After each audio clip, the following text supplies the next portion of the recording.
Along the Watchtower, Jimi Hendrix version, one of those classics of rock guitar that we all know how to play, do we?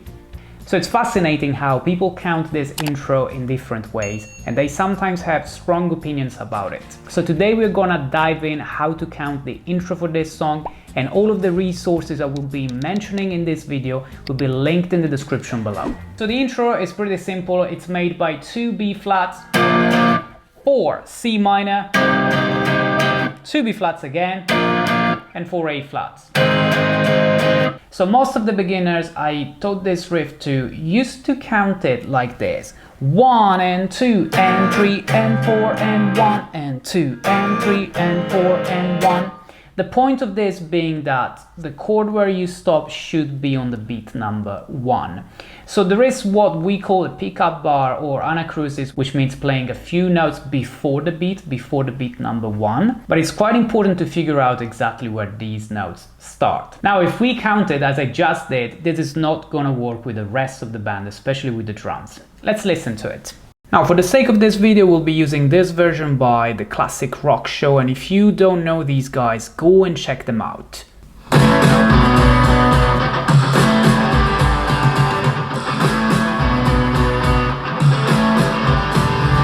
So as you can see, there is no count in, and it starts with all of the instruments together. So literally the beat could be anywhere.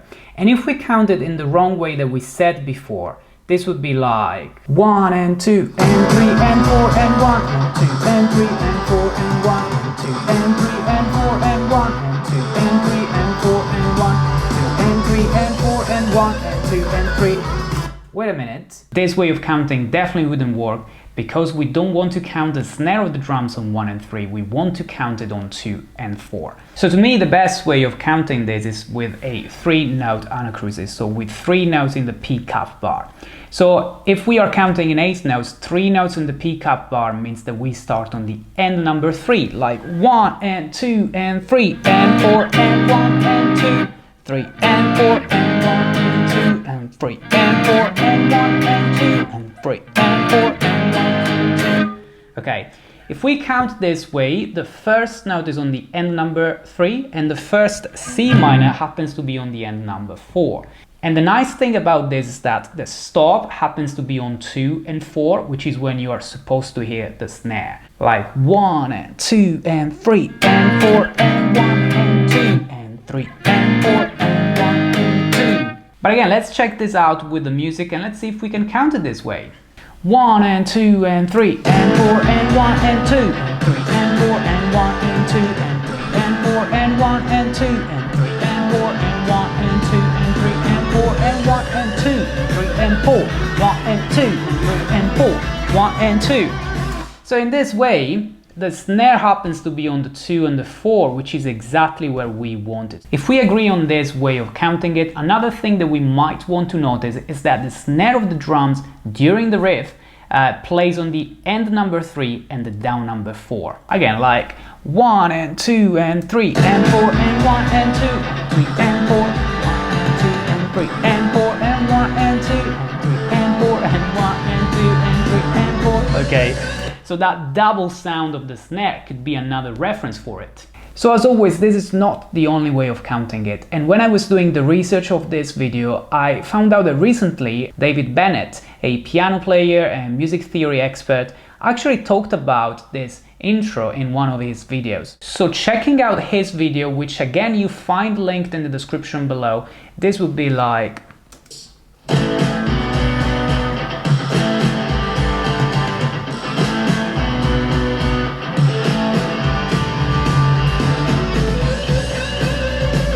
So in this video, David feels like the chord change defines where the beat number 1 is.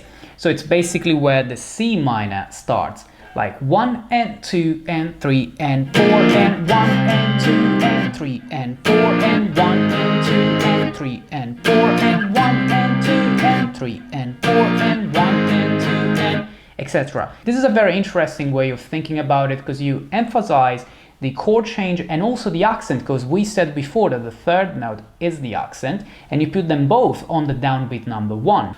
Obviously, because you start counting with 2 notes on cruises, while we said that we were counting before with 3 notes in the cruises, you need to add the extra note as an extra 8th note somewhere else. In his transcription, he goes for the extra note being in a 9/8 bar during the lead guitar solo. And again, if you check out different resources online, you might find it transcribed in many different ways. Now, David linked to Music Notes, which is an amazing website of music transcriptions, where one of the ways it's transcribed is exactly like he said, so starting on the downbeat number 4 with the extra note in the 9/8 bar. But I think in the same website there is also another transcription that actually starts on the offbeat number 3. So now we should check out how other artists covering this song actually feel it and count it when they play it live. So I found on YouTube this version of Lenny Kravitz and Eric Clapton performing All Along the Watchtower in 1999. And if you check carefully the intro, something happens. Did you see it? So here is Lenny Kravitz, and he's basically tapping his foot 3 times, counting like 1, 2, 3, and on the offbeat, they are then starting the riff. Let's check this out again. 1, 2, 3, and 4, and 1, and 2, and 3, and 4, and 1, and 2, and 3, and 4, and 1, and 2, and 3, and 4, and 1, and 2.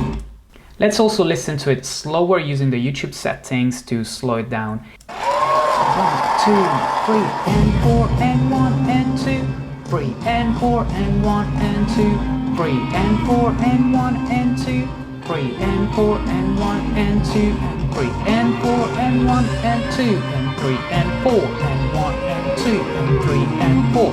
Now here's a live version by Eric Johnson, and the sticks of the drummer go like this. 1, 2, 3, and 4, and 1, and 2, 3, and 4, and 1, and 2, 3, and 4, and 1, and 2. So the same again. Now the original version of this song is by Bob Dylan, and although the style is a little different, we should check out how Bob Dylan plays it live.